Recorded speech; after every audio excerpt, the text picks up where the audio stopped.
안녕하세요. 로다입니다.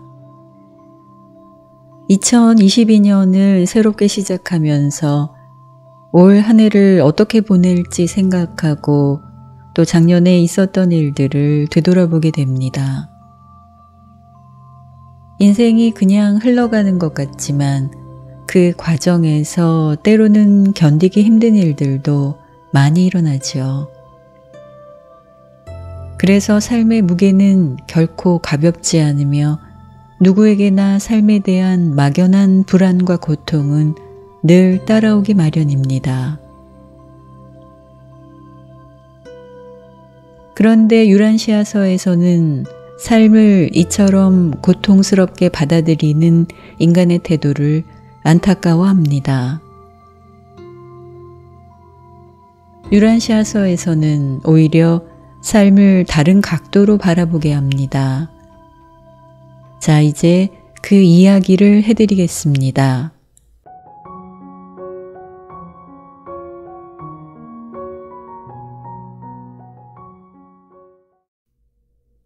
누구나 태어나는 순간부터 죽을 때까지 삶의 무게를 감당해야 합니다. 삶이 무겁게 느껴지는 것은 행복한 순간보다 힘들고 고통스러운 순간을 더 자주, 더 강하게 느끼면서 살기 때문입니다.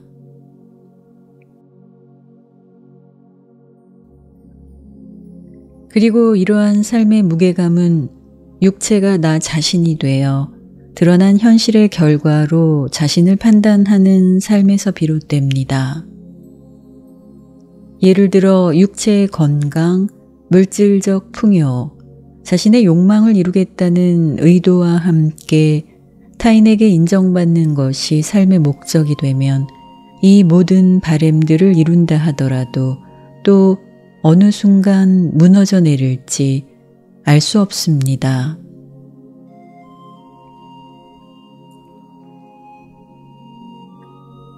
그러니 느껴지는 삶의 무게가 결코 가볍지 않고 삶에서 감사의 마음으로 행복을 느끼기가 쉽지 않습니다.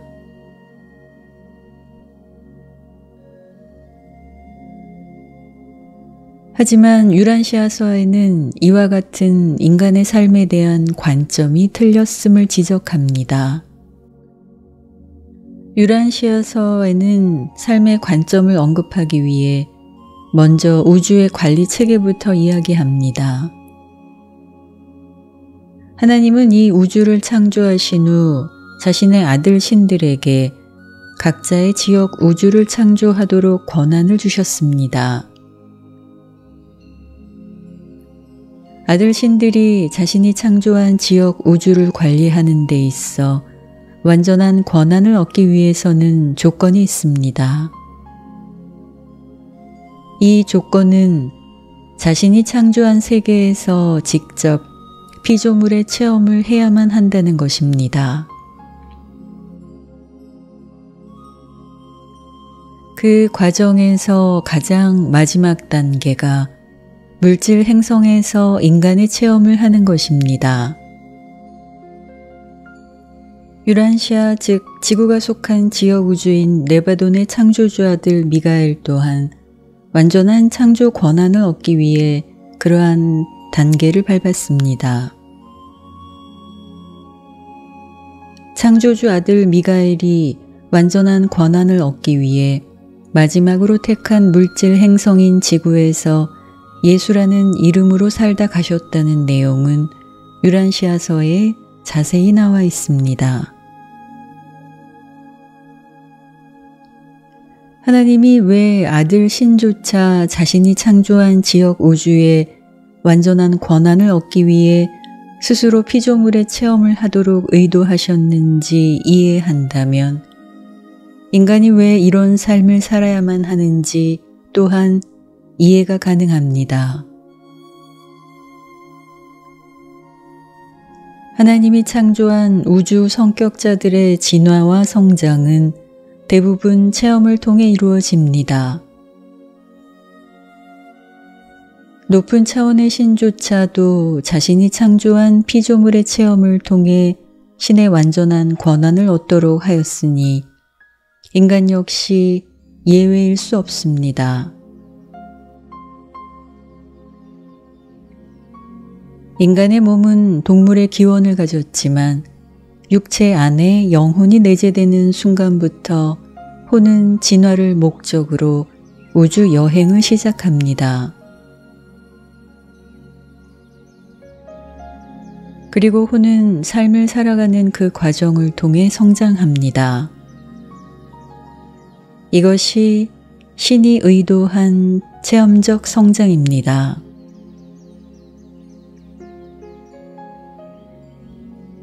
그러니 유란시아서에서 언급한 대로 창조주의 아들 신도 자신의 완전한 권한을 얻기 위해서 마지막 단계에서 인간의 체험을 하도록 되어 있는데, 하물며 인간이 신을 향해 신의 완전함을 담기 위한 목적으로 현재의 삶을 사는 것을 결코 슬퍼해서는 안 된다는 것입니다.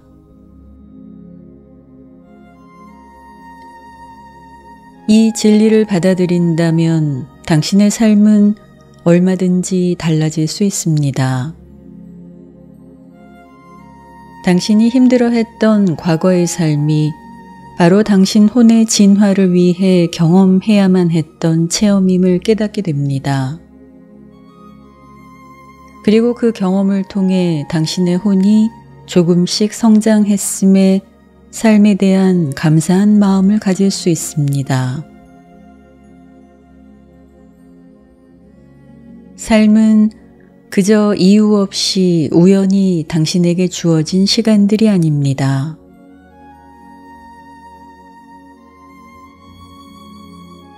삶은 당신 혼의 성장과 진화를 위해 신이 주신 기회입니다.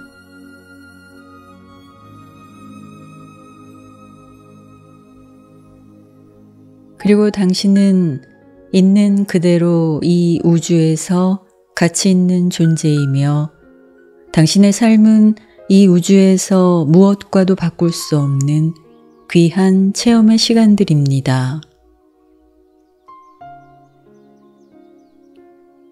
그러니 세상이 요구하는 그 무엇이 되려고 애쓰지 말고 오히려 자신 앞에 놓인 삶에 최선을 다하고 그 안에서 의미와 가치를 찾아보세요.